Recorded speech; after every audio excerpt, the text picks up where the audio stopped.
show you how to put together your pumper car. This is how it comes in the box. And now I'm going to pull all the parts out and lay them out on the table.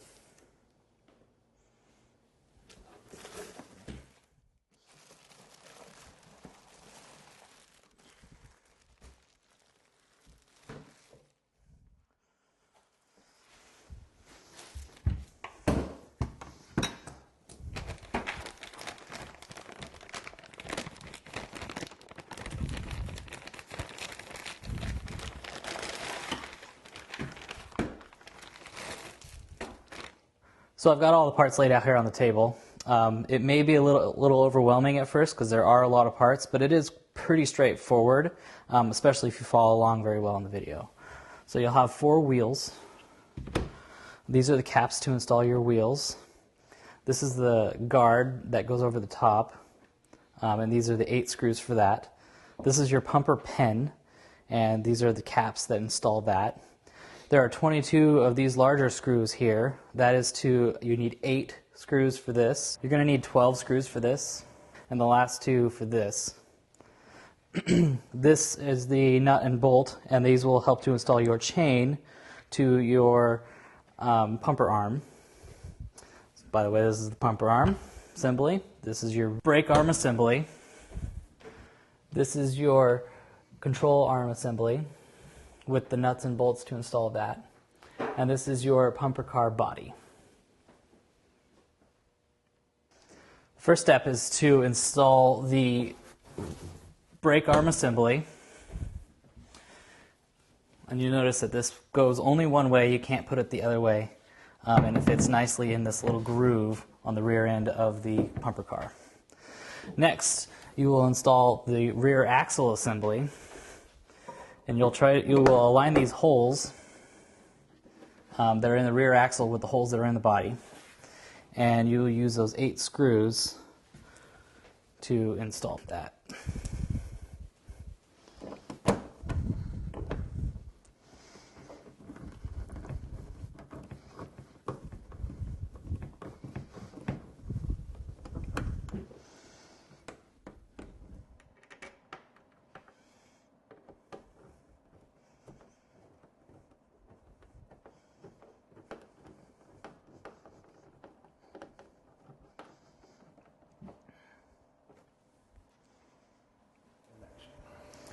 Next step is to install the pumper arm assembly.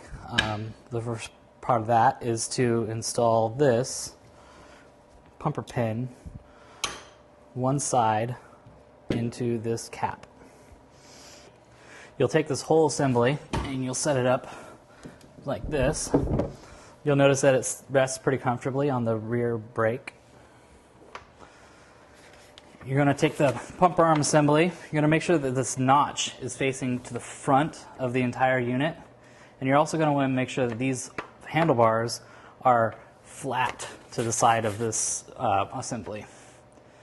You'll take this and you'll just kind of rock it in there like that, and then push it in. Now you're going to take that pumper pin that we pre-assembled, and you're going to slide it through. Try to line up all the holes. This part is probably the most difficult part of this whole process. The last little bit, if you need to, you tap it in with a hammer. Now this part you might need a friend with. The trick is you got to brace this side while installing this cap on the other side of that pumper pin.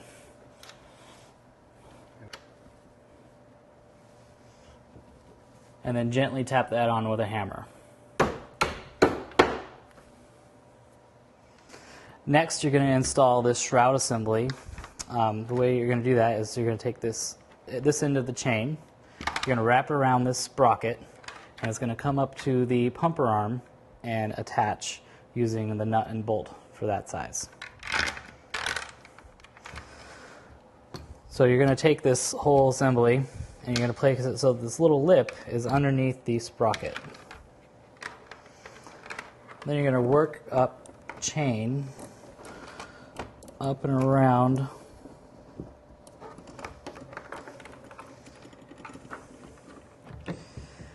and bring it up to this pumper arm.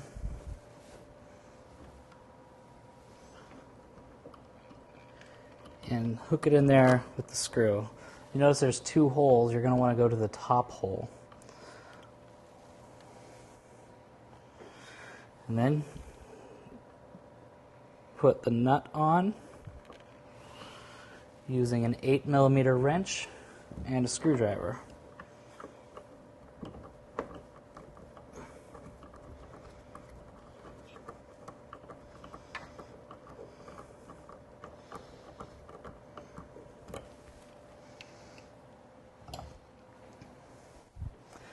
Then you're going to have to manipulate this chain onto the sprocket.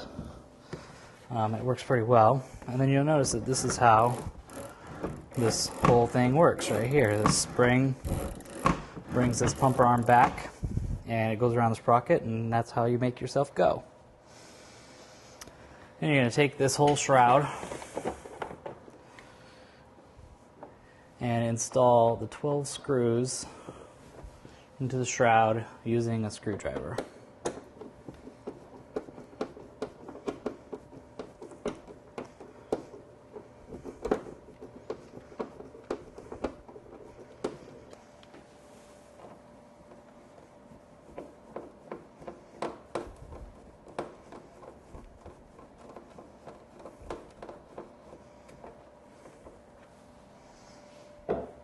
Then you're going to take this whole unit and lay it down on like so you can get back to the underside. Then you'll take this T-plate and you'll slide it down along this steering column. You may need to kind of work to get it past that bend right there. And then you take this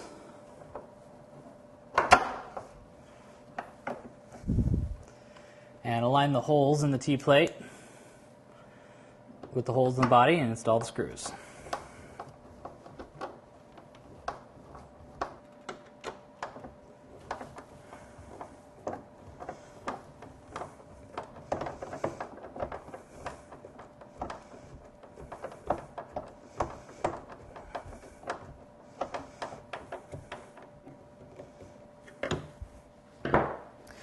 Next, you're going to install the steering assembly. You're going to take that, slide it onto the steering column, and align the holes on the ends with the holes in these knuckles over here. Take one of these bolts and slide it up through both of those holes and put on a nut.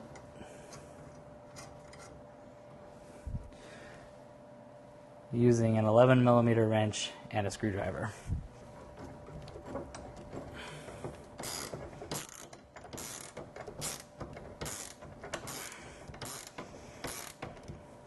You're going to want to take that all the way to tight and then actually back it off about a quarter turn.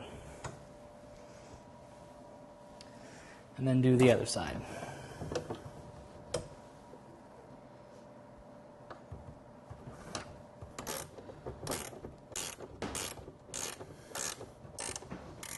Again, go down all the way tight and then back off about a quarter of a turn.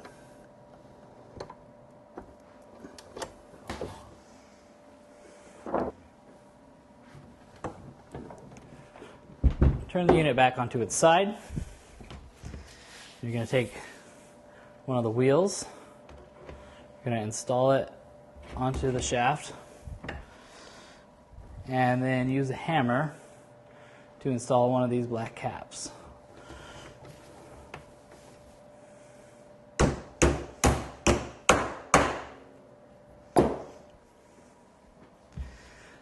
You'll repeat that same process for all three of the other wheels.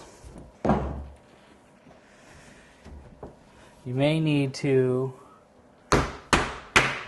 help it along a little bit.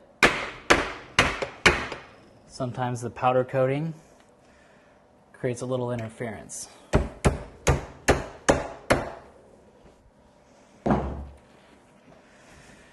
take the whole thing, flip it over to the other side.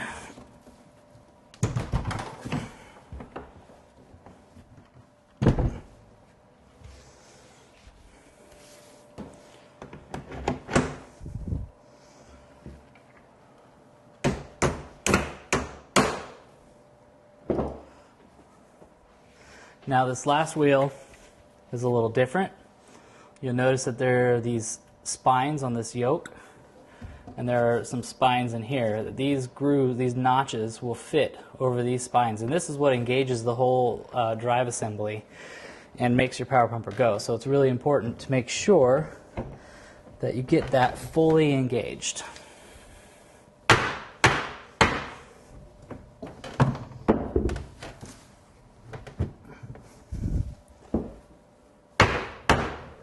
Just like that.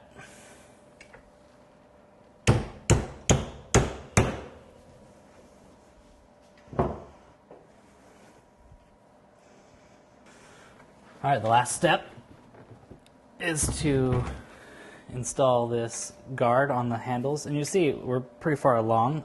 It wasn't that difficult. Some of the pieces did take a little bit of tough love, but we were able to get them on.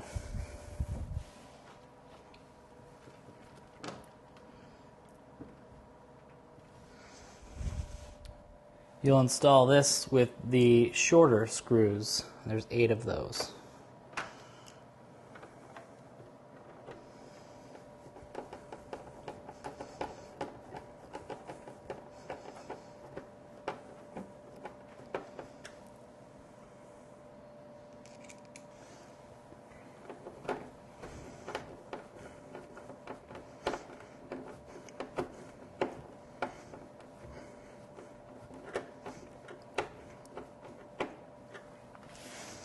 And that's the last screw.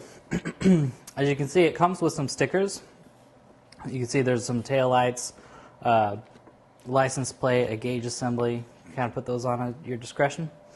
And if you have any questions at all, just give us an email at info@powerpumper.com.